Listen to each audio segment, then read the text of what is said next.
Welcome in from your SUV, from your tractor or your ute, or maybe you're even riding your electric motorbike. But from wherever you are, you're with Alistair Moorhead and Glenn Judson, and this is the Al and Juddy Show.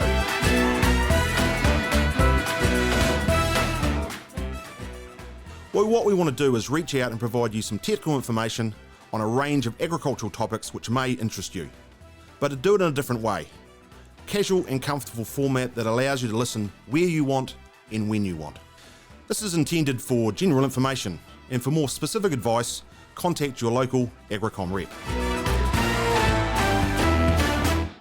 Well, we're joined by not Sally from marketing or Susan from marketing, but we are joined by Lara from marketing to answer some questions. Hi, Lara. Hey, everyone.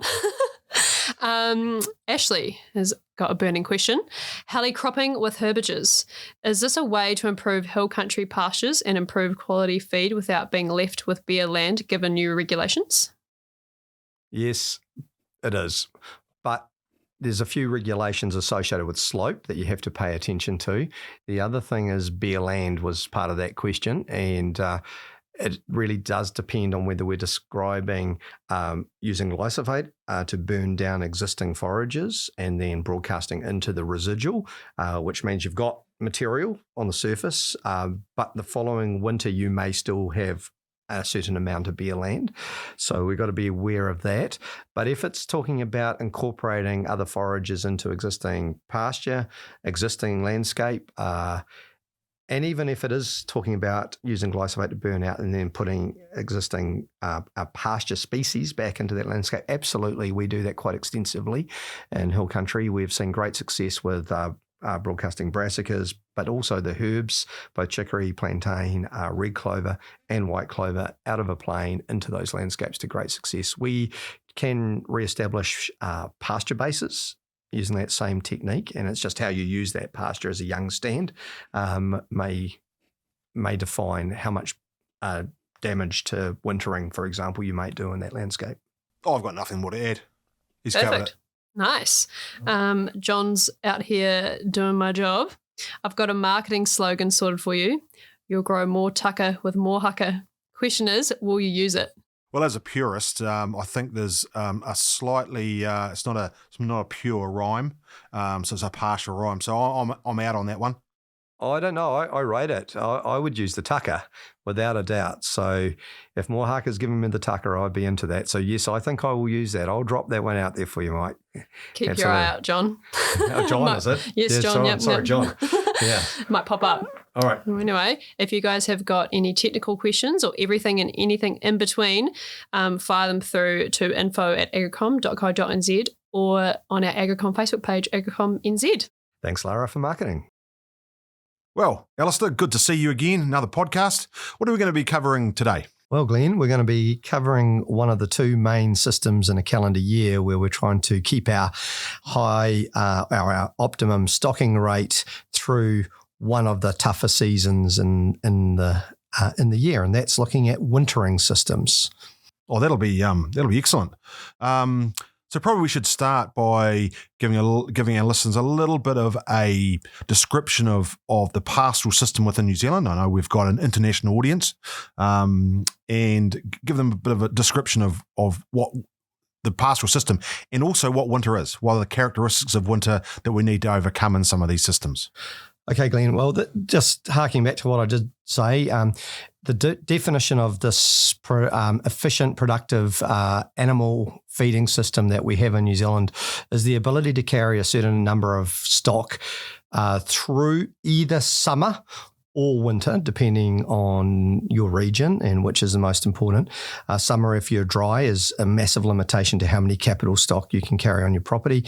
And likewise, if you're in a cool or cold environment, the amount of animals you can carry through winter is a major consideration about how you can unleash those animals on a spring production system.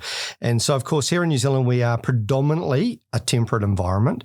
Our latitude defines that we are quite cool in the South Island of New Zealand, relatively speaking. We certainly benefit from being oceanic, and we are surrounded by oceans, so therefore only a small number of areas of the South Island of New Zealand are really cold in the middle of winter. The rest is just cold, which basically means we get quite low pasture growth rates for about 3 to 3.5 months of the year in the majority of the South Island. Now, the North Island, as its latitude moves further towards the equator, is got a climate that probably 80% of the landscape can actually grow quite well in winter, and therefore they can actually continue to grow temperate grasses into the winter months. So what we're really describing today is how do you maintain your capital stock units through a cold winter to allow your pasture covers to keep developing in cooler environments that you can then unleash a lot of animals on the spring growth profile and harvest it in a very efficient way. And there's also an aspect of this in terms of can you concentrate animals in a certain area, which allows if there was any soil damage, for example, to be confined to a smaller area rather than across a larger landscape. Well, there's a lot of consequences to the choices of process that you want to use, and of course today we have to understand those consequences a lot more, and that is exactly right. Your concentration of animals in winter when you're feeding outdoors is quite a big deal because it's your wettest time of year on average. Not all soils are as heavy. In New Zealand, we have many light free draining soils, but also we do have heavy country, which has implications for this. So I think that very much is part of what this discussion is about today, is listing the styles of wintering feeds we've got. I feel for, again, a large number of listeners from different areas, we outdoor winter in New Zealand. Our animals typically are extremely well fed outdoors from a nutritional perspective. So that is part of what we focus on, is presenting nutritious forages that are presented in a healthy and good way. And then we adapt and feed on these forages to maintain a really positive body condition score and or momentum for them to be released onto pasture in the start of spring.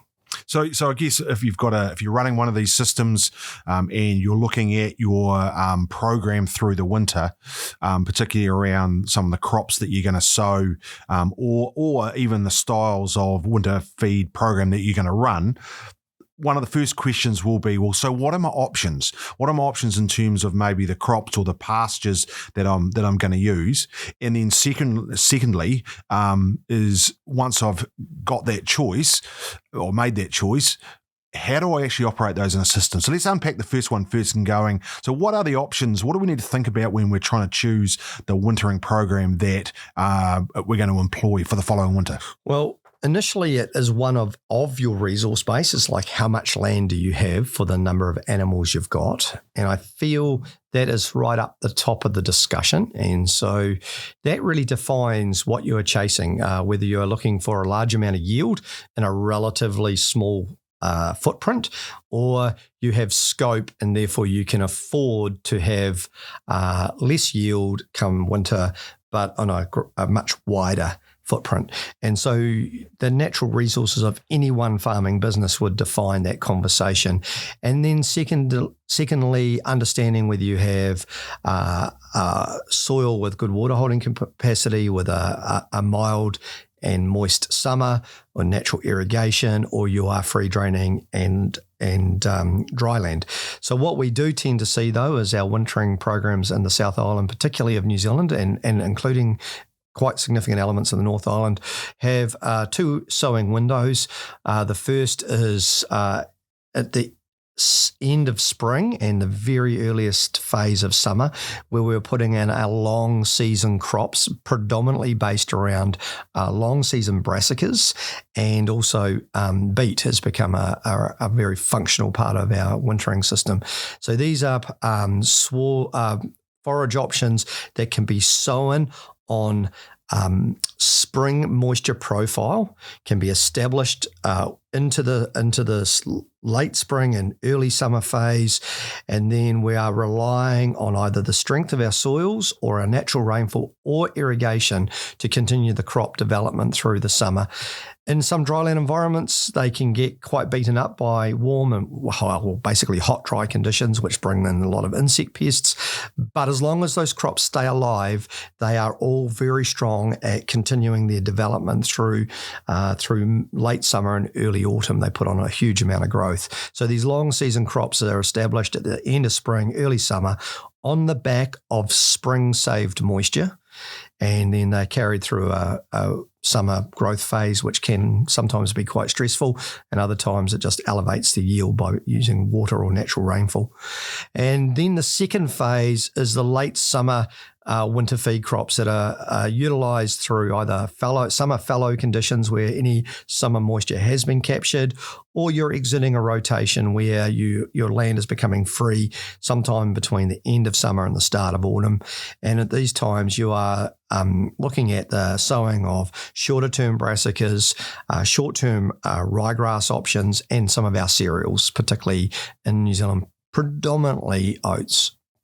So there's lots of options there, but when you think about the sowing windows and maybe the natural capital of your land, then those options is probably you're down to one or two that are going to fit your wintering system. Yeah. So our recommendation, and as you well know this, would be to start with a feed budget. In the New Zealand context, when you're feeding outdoors and you're relying on what you can achieve from an outdoor feeding system, you start your process by understanding the numbers of animals you need to get through that winter phase. You need to work back to their diet, which we're going to bring up very shortly, their supplementary feed that is added on top of the cropping system. And then you need to work back to average and reliable yields that are achievable, recognising you can have big ups and lows depending on your climatic conditions. And this will continue to give you this picture of how much you need to invest in. And when you've got X amount of land, very quickly you'll work out, I need to move from the lower yielding crops to the higher yielding crops. Otherwise, this is not going to work.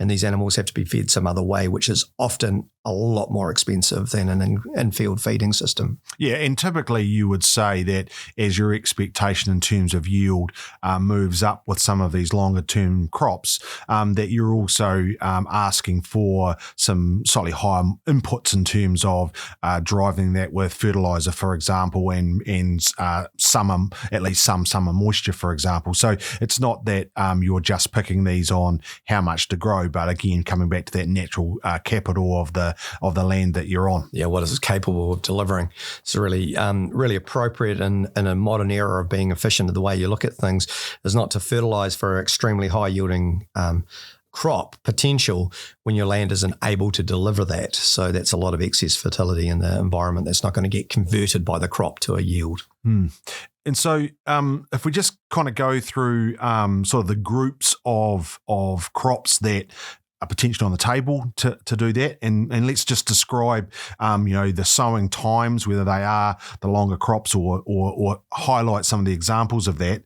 And so if we move through that, and then sort of some key features of each of those. So if we start with the group we call the brassicas, so they're our kales and our Swedes and that style of crop.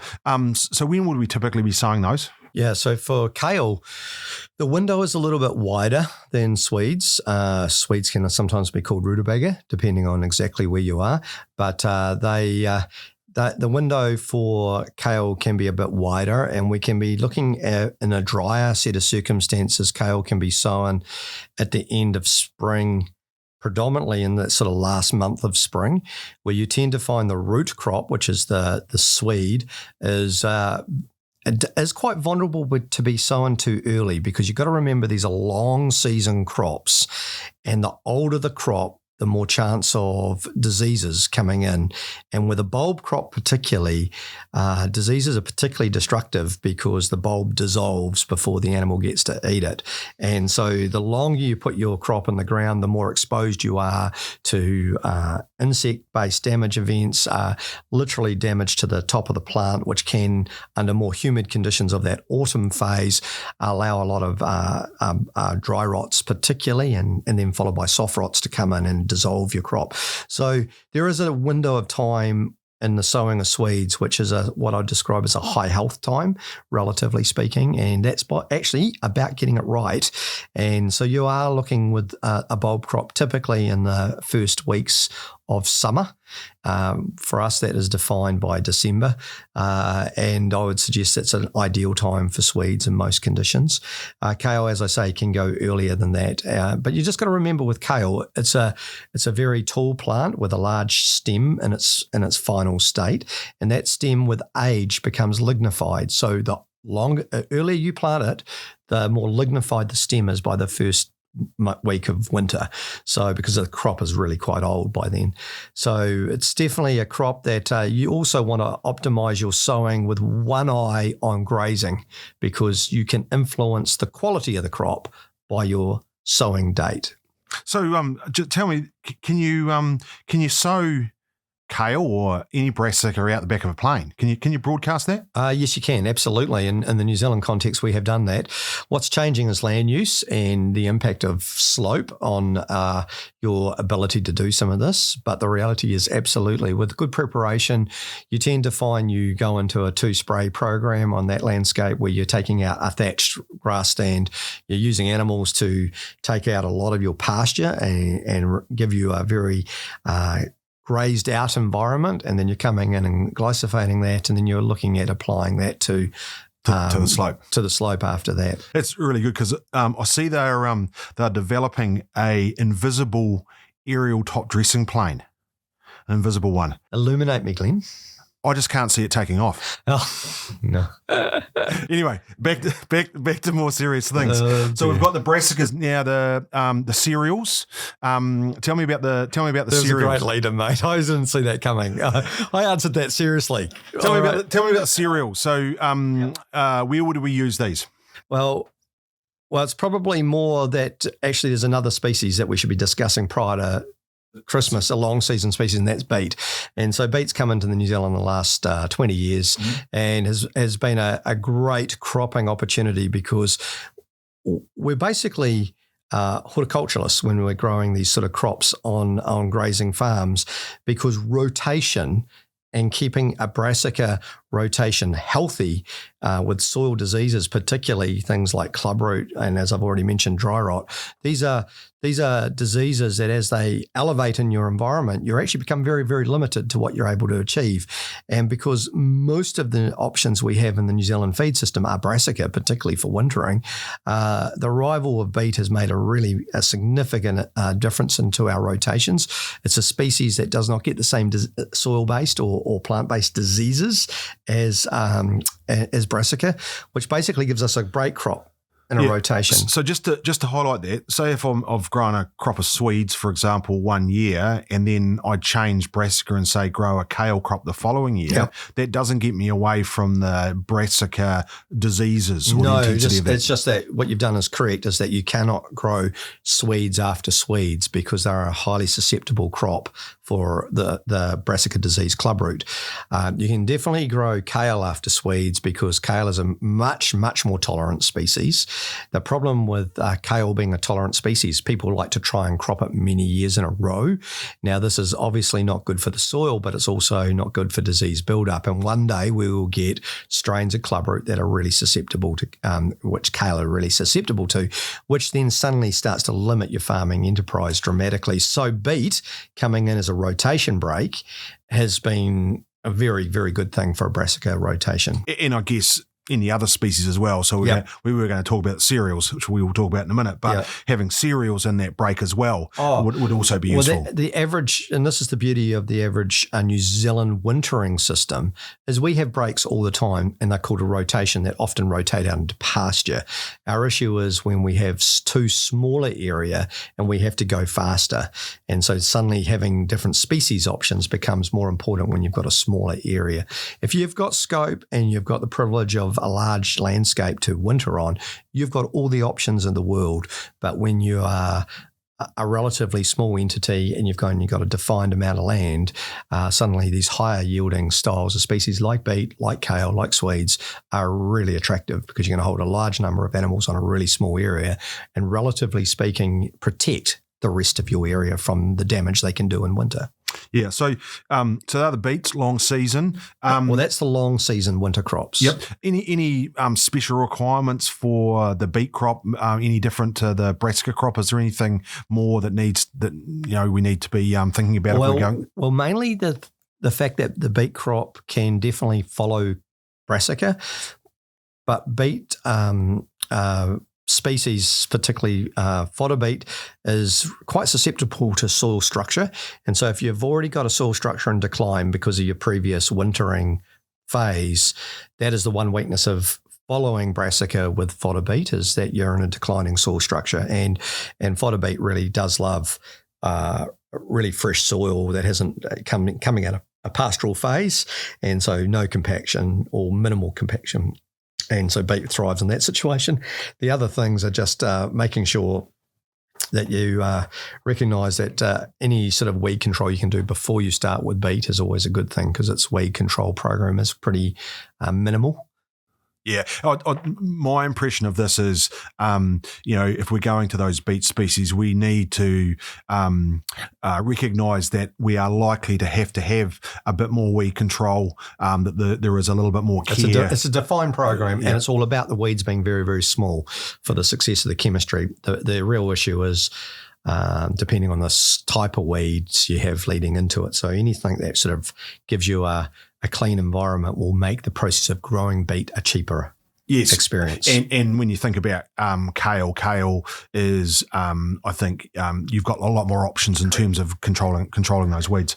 So they're our long-term or our long season winter crops. What about our a little bit shorter? So they're probably being sown in the autumn, late correct. Summer, autumn. So you're probably looking at 90 to 100 to 110 day crops, and they are being sown in late summer, and maybe the first month of autumn probably is the happy place for maximising return.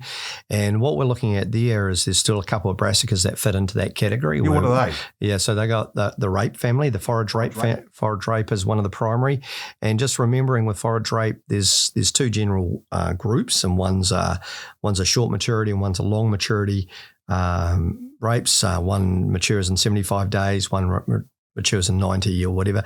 And as the season gets cooler, you tend to find you can't get the high-end yields from the late maturity rapes. So your decision about what you use is far less meaningful in the autumn than it is in the spring. So let's just describe, when you talk about maturity, what do you mean by when it's 75 days to maturity? There's you know me, I get confused between maturity and ripening. So there's two things going on, and typically I think they're both related. I would describe maturity to relate a little bit to when a crop reaches its ceiling yield, and at the very same point of time, a crop that will not continue to develop in height, for example, where another variety may keep developing on and may separate in height quite dramatically at the same point of time. Yep. So the shorter types, for example, quite often hit a sort of a ceiling yield.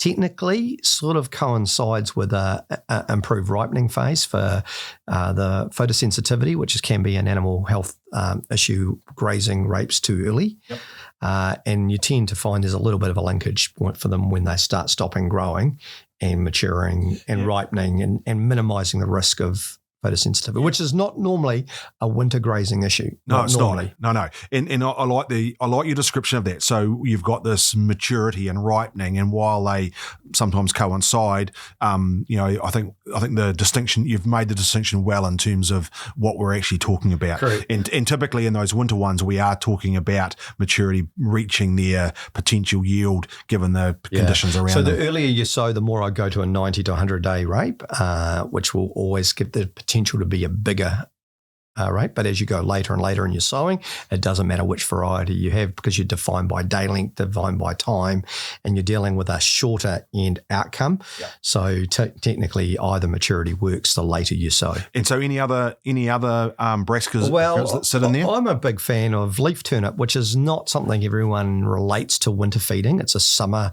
it's a 55-day fast first graze, multi-graze summer crop. but I've always seen it as a bit of a battery, and it's just when you use the battery, you do get 3 to 4 regrowth cycles out of leaf turnip. Because you start early, you get a regrowth cycle quite early. I think because we've been so fixated on it being a summer crop, we've failed to recognise that regrowth system can actually work in late autumn and winter, and it just doesn't drop dead with frosts and things like people have sort of assumed the species does. So we've seen really good synergy associated with using leaf turnip from an autumn. So probably in that mid to late sowing window where I think the rapes are better first, and then as you go a little bit later, the fast grazing cycle of a leaf turnip fits it being sown with annual or Italian ryegrass at 55 to 60 days is normally that first grazing window, and then I get into a regrowth system. Yeah, I think in we've seen recently it being used in that very way where it's maybe a slightly late decision. Yeah, and it's ready far sooner, and it's a regrowth model, and used in the right way can be very, very useful strategically. Yeah, I'd see that better for deer, sheep, and maybe R1 cattle or young yearling cattle for their first winter. Anything else would just destroy it. It's not a resilient multi-graze brassica under the hooves of big cows.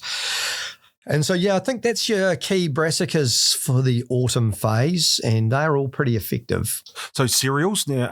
Cereals are you get out of jail at the end, and the most important thing is to be wary of relying on cereals in total, because there are 2 phases to that late summer, early autumn, winter grass sowing. The first stage, you should never consider cereals. There is always more to be made out of annual ryegrass or Italian ryegrass than you ever can get out of a cereal from its flexibility and how it finishes. So one, it will grow. It won't necessarily always grow as much to the first week of winter for you as a cereal will. But if you can manage it without destroying it, how much it gives you for the rest of the season, right through to when your next rotation kicks in the following spring, was way beyond what you've got. And so I would always say, the late summer to halfway through the first month of autumn, you would still consider annual ryegrass or Italian ryegrass for using as winter feed before you go to oats. And then the end of the first month of autumn and the start of the second month of autumn, that's the window where oats are dominant because of their germination in cooler conditions, and their accumulation is so much superior for that second half of that sowing window. I do believe even with oats today, though, we are going to see a big increase in not just using oats, but using oats and grass. So that's oats and annual ryegrass, oats and Italian ryegrass, because the need to keep some vegetative growing plants in bare ground in winter is becoming a much more attractive proposition from an environmental perspective. And so once you've grazed your oats once, they typically die under the winter conditions we work with, and you've still got bare ground. So having a little bit of Italian or annual ryegrass coming through your bottom of your oats and always having a green plant present after a wintering cycle is a good practice, and I see that. Likewise, that can be done with mid-season sown rape as well. So for that autumn, rape and grass is a very traditional New Zealand winter feed, and I can see it being utilised wider in the future. Yeah, so again, we're seeing this, and it's probably not a new concept, but it's one that's I think we're starting to kind of rediscover as these winter crops with more than one species in them. I would say it is an old concept that has got a significantly modern meaning, which is keeping bare ground in winter is not really where we want to be. And so mixing rape and grass, oats and grass is one of the best ways of keeping green material on open paddocks in winter. So they're the short-term grasses. We've talked a little bit about the Italians and the annuals. I think for the benefit of our listeners, it would be really good just to because I often hear those terms sort of interchanged. So let's just deal with the true annual ryegrasses. Tell me a little bit about or tell me a little bit about how that compares to an Italian and where you'd use both of those.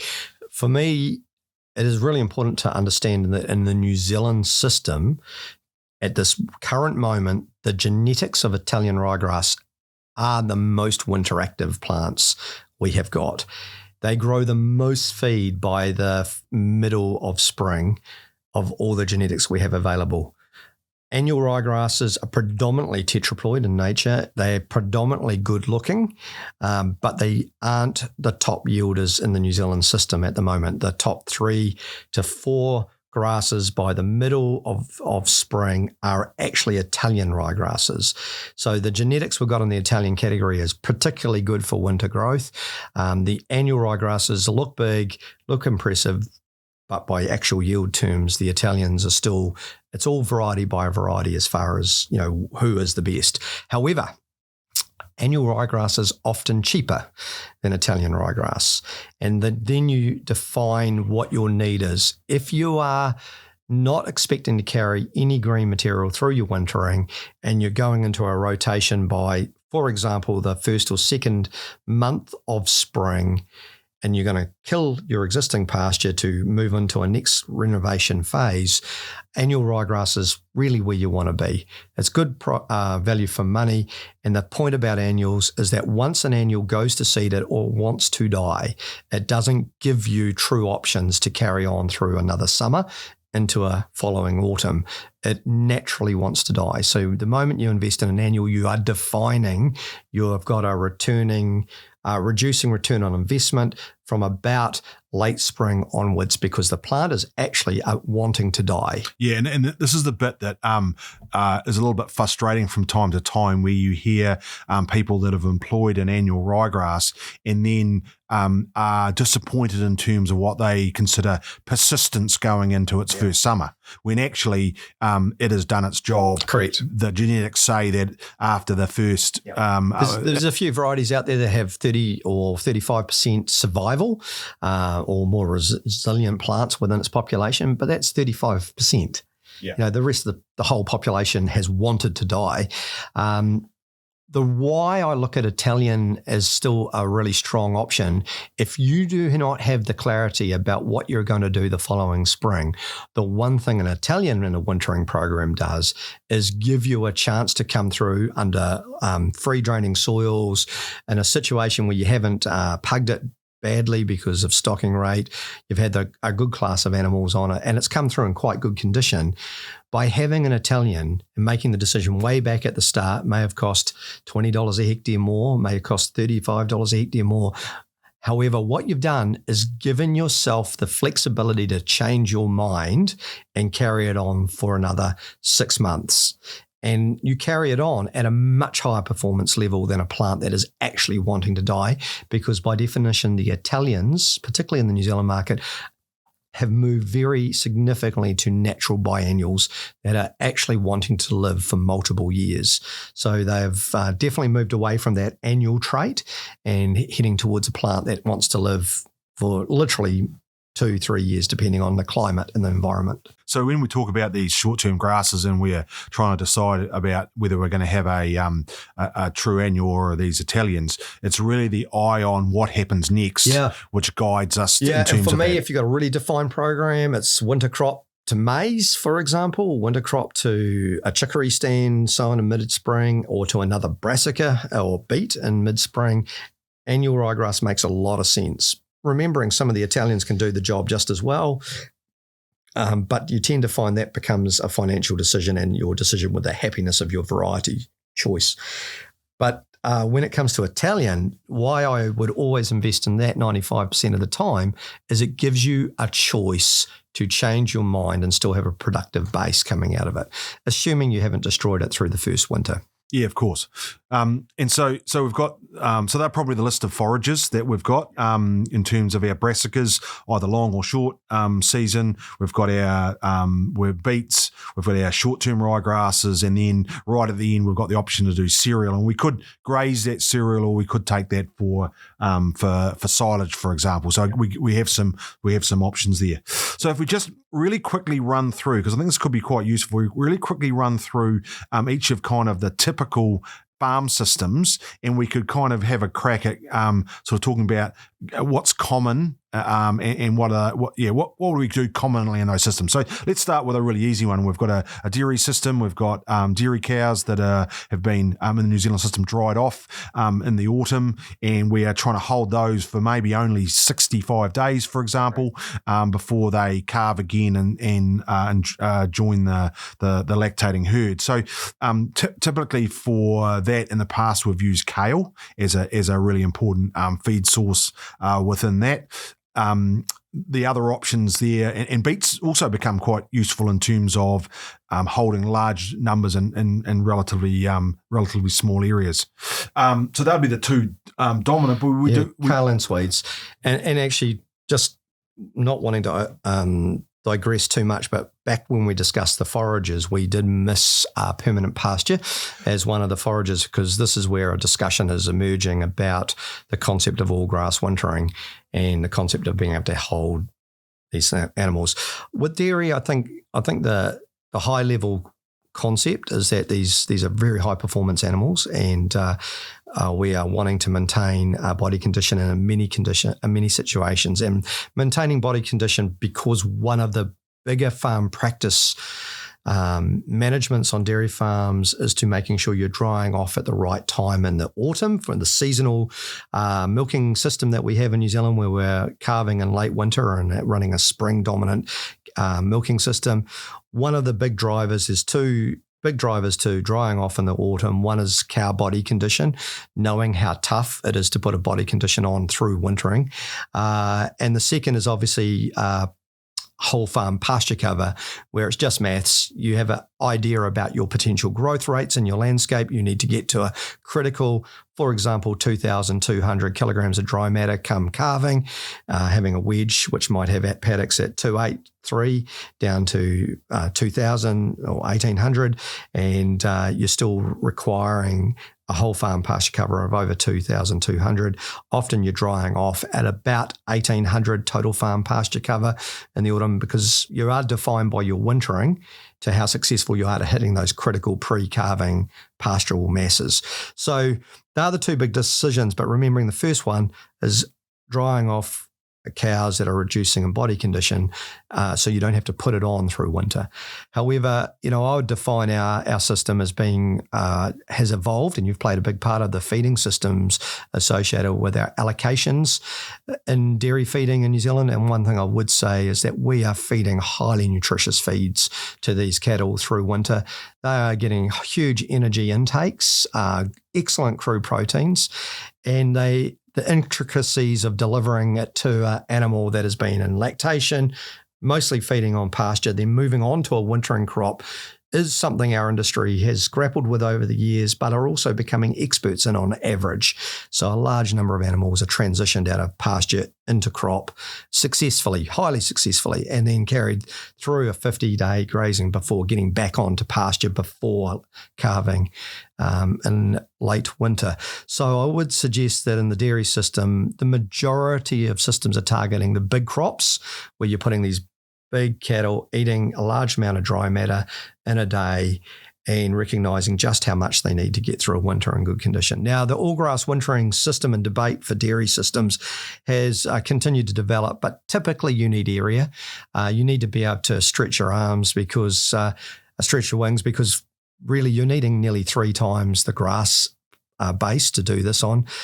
We are seeing a baleage feeding system sort of develop, where you're actually making up some of the lost yield you get from crop when you're just wintering on grass. Typically, a traditional grass pasture is only capable of holding about 4 tons of dry matter. And yes, we can deliver that on the day at between 4 and 6 tons of dry matter. But you've got to remember, nearly 2 extra tons of that is dead material in the base of that pasture. Yeah, I was going to make the point, and you've just made it really well. And that's around the benefit of these brassica and beet crops particularly, but is the fact that not only can we hold high amounts in terms of tonnages, but actually the quality of that is exceptional. And that's what I think is going to be a real challenge if we go to these all-grass wintering systems, is to actually hold any decent cover in as high a quality as we can get in some of these crops. And this is gone into a whole different style of discussion, but we're talking about wintering systems. And the all-grass wintering system is quite doable. I mean, we just need the scope to be able to do it, but you can't afford to shut up your pastures too long because you get this build-up of dead material. And this is like cardboard in the base of this pasture. And yes, it's a barrier for the hooves to hit the ground and create damage in winter, but that's also defined by your stocking rate, which is defined by the number of bales of silage you put in your paddocks to artificially elevate your stocking rate, of which you can only do on grass. I still feel at the heart and soul of this is this discussion about how expensive or cheap each one of these are, but also how well it does animals. And so you still got to keep remembering that baleage has to be of high quality, almost of the equivalent of milking quality, because baleage can often be underwhelming in its true quality status. It's typically only filling up a feed deficit. And this is the key, is that all grass wintering system, if you do the maths on crude protein, on ME going down the animal's throat, on their ability to actually eat enough in cold conditions, the intake for ME particularly, and to a lesser degree protein, is heavily dependent on the quality of baleage you're putting in. And the quality of baleage is heavily dependent on the yield that you cut your silage crop at.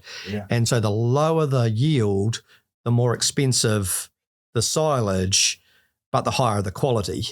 The higher the yield, the more cost effective the silage, but the lower the quality.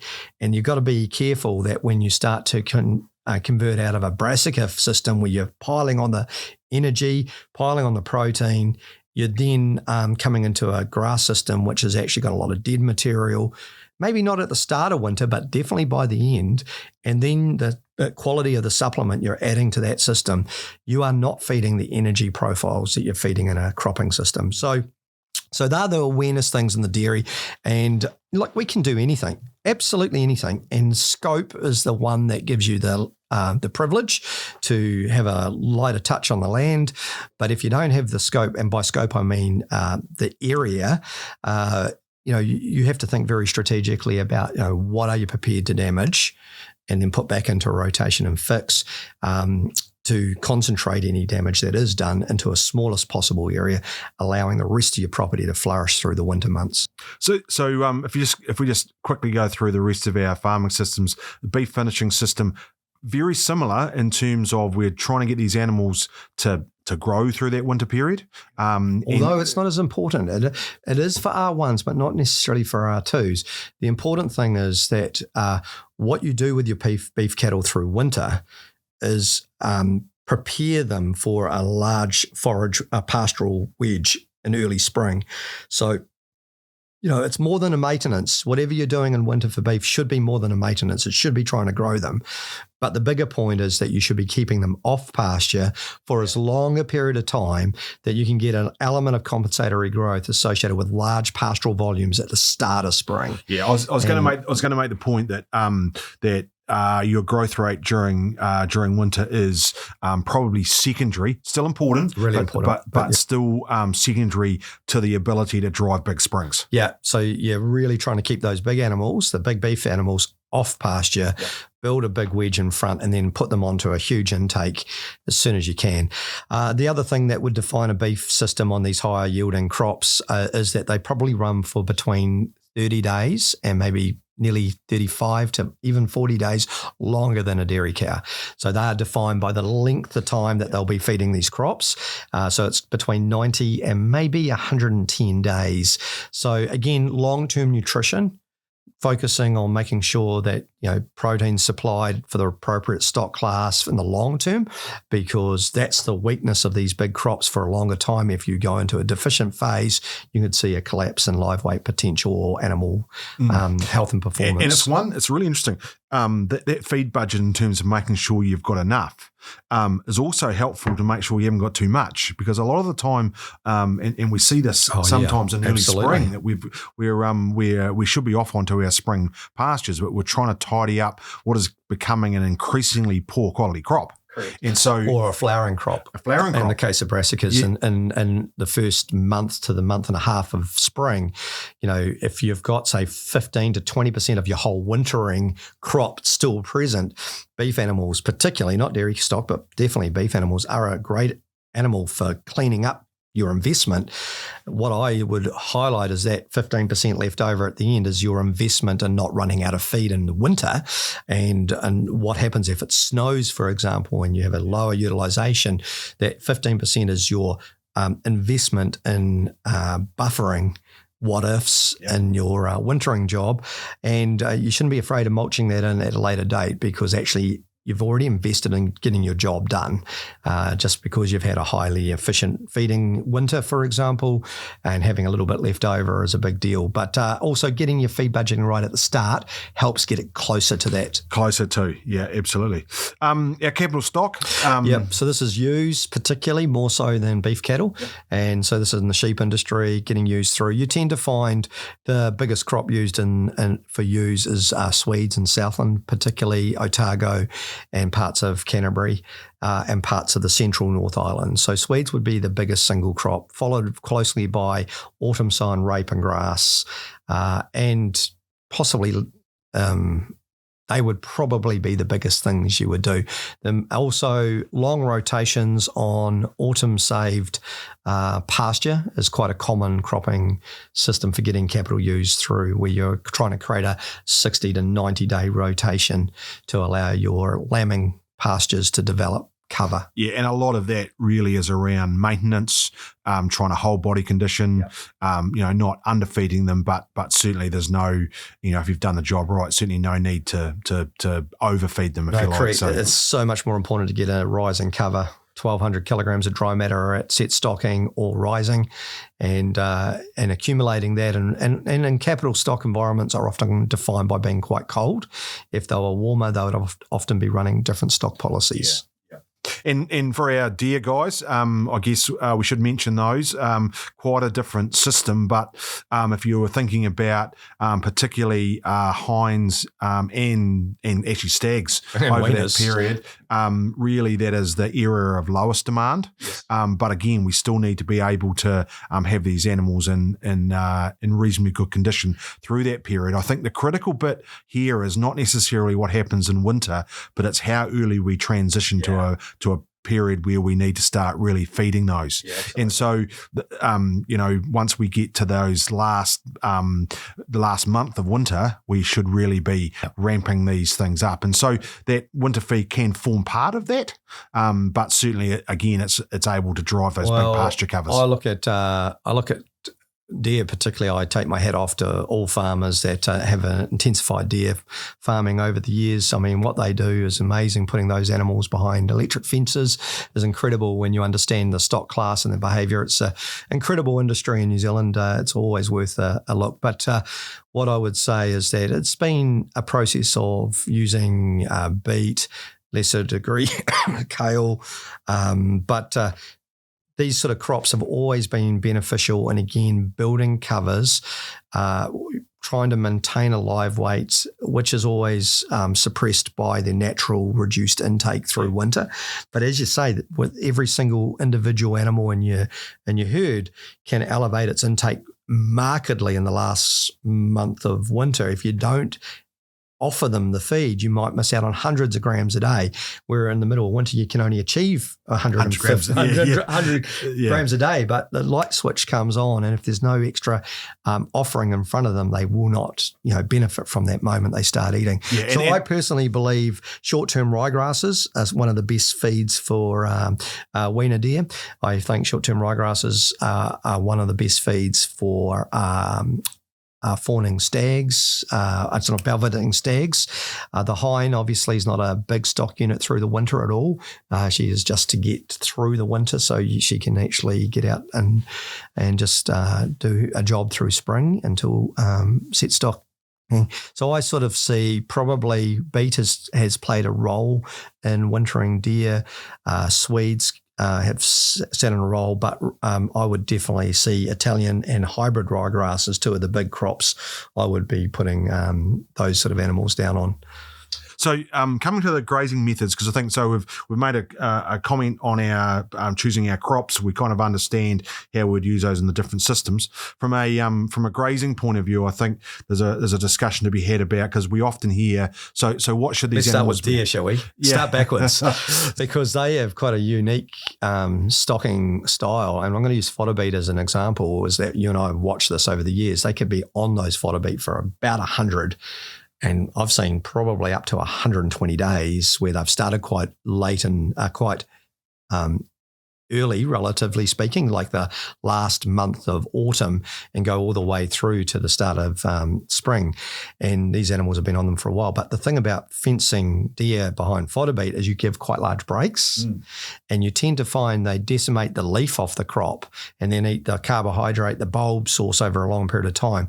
But when you're thinking about feeding these sort of animals, that's nutritionally quite a big deal, especially when you're feeding them for a long period of time, because when the big breaks have got no green material on them for the biggest part of their grazing time, it means you've got no protein in their daily diet. So that has to be supplied via silage, and a silage that has had a thought process around supplying protein. Yeah. Otherwise, you've got a protein deficient diet. Yep. On an animal that could be grazed for 120 days. Yeah, so I think so. There's a couple of things here. One is the grazing method, and I think you've highlighted the fact that in some of our more intensive systems, we have a daily break, which is a narrow strip, and we're moving that on a daily basis. But in other systems, we're forced to go to a larger break, which might be over multiple days, and the consequences of those do come in terms of maybe the supplement that goes with that, recognizing that we're trying to, for some of those animals, maintain a reasonably high protein intake. So the other sort of things you got to think about when you're looking at the grazing method. I think one of the first things that actually comes to mind is the allocation.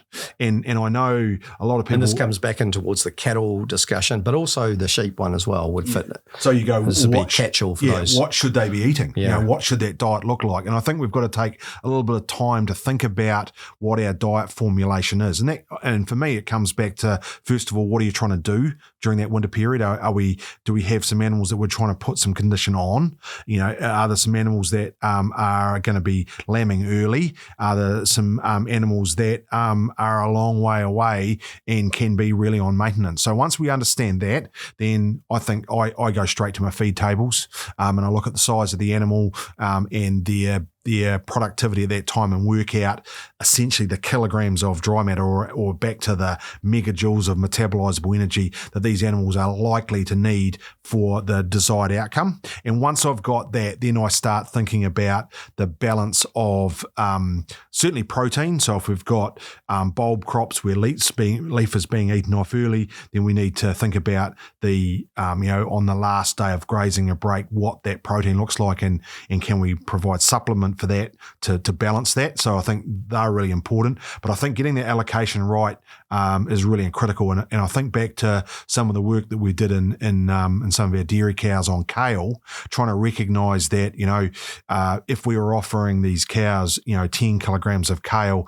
and 2 of a supplement, what we needed to recognise was they will eat that, but they could potentially eat 14 kilograms of kale and 3 kilograms of supplement. So they could be up to 14 or 16. So making sure that we are feeding for the outcomes that we're after. And acknowledging how much they can actually eat, not just how much your spreadsheet says they must eat. Yes.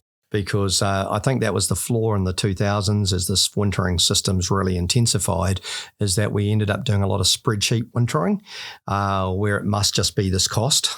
Yes. And then the animal has to fit into the cost structure. Yes. Whereas actually now we understand the nutritional profiles that we truly need to deliver. We understand exactly how much they can eat. And what we're doing is offering a significant amount of feed now in most wintering systems. Yes. And so we're getting really good outcomes on average. And so making sure their allocations are appropriate for the outcomes that we're wanting is not wanting to critical. overthink this, but what was one of the bigger flaws from the grazing in the mid-2000s when we're trying to allocate? One, we were probably doing a little bit guilty of spreadsheet wintering. The second part of that was that we it was quite interesting, and that fact is that when we had moderate allocations because we just needed to make it work, what was the other big impact on what was actually being offered to animals? Yeah, so a lot of this was where we were driving into paddocks and seeing utilisation rates that were very, very high, like they ate everything. And so, but what we were finding is those cows were hungry. Those cows were still very hungry, and so we run into this situation where, farmers commented though, well, we can't put body condition score on our cows using this crop, and really that wasn't entirely true.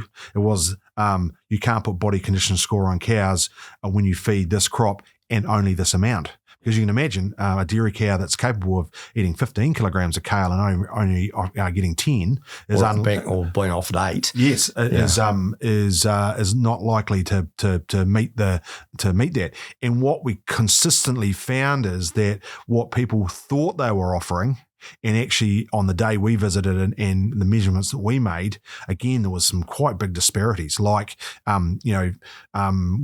herds where we thought they were being offered, 12 kilograms of kale, being closer to 6. Yeah. And so that was some of the, as you say, spreadsheet wintering where, we've got, a set area and it's going to have to last those cows. Yeah, but getting back to what was going wrong, they weren't measuring the area, because what I'm seeing and always have seen is that we're actually pretty good in our industry at estimating yield. Yep. And that is not the variation we're seeing. Is it's not the yield that's the issue. It's actually the allocation. Yeah. Yep, not absolutely. getting our unit area right. That fence post to that fence post will do. It doesn't matter what's in there. That will do. So now we're getting that much better in our industry. And one of the ways of doing that, and this brings me along to another grazing method that we've been doing a little work on, and that is what we call multi-day breaks, where we're trying to fully feed animals. If you go to maybe a 3-day break, they very quickly tell you whether they're going to finish right on that 3 days. Because you're ad lib feeding pretty much for the first day and a half. Yep. Or if they finish a 3-day break in 1 day, tells me that you just got it badly wrong. You got it horribly wrong. And so these 3-day breaks, in fact, we've been trying to work on 3 and 4 day breaks because that means you don't have to shift anything in the weekend, which is quite handy. But these longer breaks, definitely you can't do it when you're trying to restrict animals. So if there are animals where you're trying to hold them at a body condition and you're trying to drive for maintenance, doesn't work. But if you're trying to fully feed these animals, and that might be in a situation where you've got a finishing system or cows in a low body condition, running to these longer breaks, these multi-day breaks, the animals actually get the ability to eat pretty close to ad lib intake, and therefore will tell you how much they're able to eat, because they'll finish breaks far earlier than you think they will do. So that's it's been useful in terms of pioneering that. The only other comment I was going to make before we sort of wrap up was around supplement, and we've sort of covered this. Really have covered that. Yeah, just being aware that the supplement is there in a lot of cases to add protein or fiber, in some cases carbohydrate to the base diet. So it helps you kind of push the overall nutrition into an area that you want to go. So I think just being aware of how you're using those supplements. Just putting this in perspective, let's just discuss from a New Zealand feeding of winter brassicas, what is the ratio we're recommending on average of total intake from a specific forage, like using kale as a starting point? Yeah, so I'd be happy in that if your kale is making up 75 to 80% of the diet, and the rest is coming from a supplement. I think that's a good average place. I think as you move to, and not saying you can't, as you move up to slightly higher, so 80% in the diet, 85% in the diet, then you've just got to be much more careful about the supplement you choose and making sure that those animals are being fully fed, and that you're not running into some of the other issues that you can get where you're eating high amounts of brassica. So I like the 80-20 rules is pretty useful. Right, that's cool. I'll leave that there. Now, where are we going next, Juddy? I guess what I was going to do is just finish on a bit of a perspective on wintering itself. Yeah. And so I just was going to get you to make a comment in terms of the importance of wintering as a starting point for pasture rotation, but also some of the challenges that we get in terms of wintering. So first things first, we remember the primary describer of the New Zealand efficient feeding system that is a very impressive animal system, is where we maintain our stocking rate through difficult times of the year. And today we've talked about winter. This is a place where we can maintain our primary stocking rate through the winter to unleash that stocking rate onto a much greater grassland that starts to develop in springtime. And and we harvest that by animals, not machinery. So that's a really efficient grazing system. But you must hold enough animals through winter to be able to achieve this. So this is where we get into this perspective that we've developed this quite unique outdoor feeding system in our temperate landscape. But what has come as time has changed and people have looked upon different elements of that in different ways. And that's particularly animals on mud and animals in soil particularly, but also animals outside. And what I can see is that those parts are being questioned quite heavily at the moment. I personally believe that we need to own this part of the system and understand it as part of a highly efficient feed system. Everything we move away from that becomes less efficient in true sense. And I sense that the most important thing is to own the system, to understand that there is a serious amount of best practice being developed at the moment, and that it's important for everyone to embrace the concept of best practice winter feeding. This is thinking about things like critical source areas for water movement across soil. It's about putting pasture or crop, for example, catch cropping oats straight after winter cropping, so the ground has got green plants growing it in as fast as possible after a wintering process. It's also about understanding is your landscape and topography the right location to doing this practice. All of these things are laid out in the industry at the moment and are elevating everyone's awareness. And then at the heart and soul of it, wintering can be quite a damaging part to soil profile. But if you focus on that, you're ignoring the fact that we have actually protected a large amount of the property's soils by keeping the animals on a specific area through these wet phases, where those animals would have been spread out across a bigger landscape, creating damage in different paddocks and different locations on different weather events. So it is important to understand when we are doing harm to the soil profile, but then at the heart of our system is a pasture rotation. We cannot keep wintering forever.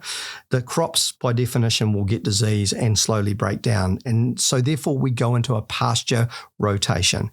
And this may last between 3 and 5 years, where you're using a grass and legume and herb-based pasture rotation, and over a period of 2 to 3 to 5 years, the soil conditions are regenerated through that process of grazing behind a rotational system. So I sense that what we have to understand is that wintering is a system that has its weaknesses, particularly the more intensive styles, but we can actually regenerate the damage we do by being responsible of how we do our best practices, but also going into a rotation that with sustainable pastoral grazing afterwards, we can actually improve soil structure over time. And then utilising that reserves that we're putting in back in the soil to grow healthy crops in the future. So I do sense that that's the part of the wintering system that we have to be all over for the future and sustainability of it as a practice. And I feel we are getting there, where options are becoming more and more available all the time, and the understanding of the strengths and weaknesses of these wintering systems, as we've discussed today, has definitely elevated an understanding of, one, how good they are, how amazing they are for nutrition on average, the flaws of carrying pastures and feeds longer than they can sustain, and the dead material and the pasture quality that they can hold. And it shows the strengths and weaknesses of all those systems. But you tend to find scope and land and how much land you have available are the ones that dominate the discussion on what you are trying to achieve in winter. Yep. So I think it's been really useful. Just a really quick summary. We've talked about the forages and the decisions or the things you need to take into account when you're making those decisions. We've talked a little bit about how each of those animal systems, the examples of how they would certainly fit in. Covered a little bit off in terms of the grazing methods. In terms of some of these larger breaks and the consequences of doing that. In terms of both. Grazing, but also supplement. So I think it's been a really good, and I do like, winter is challenging, but it doesn't mean to say that, we need to completely change the system. I think looking at best practice and being really sensible about this, I think we can navigate our way through that. So, really useful. I guess that brings to the end this particular podcast. I've actually got to go and pick up a new dog. So we better say goodbye and we'll see you next time. See you next time, Juddy.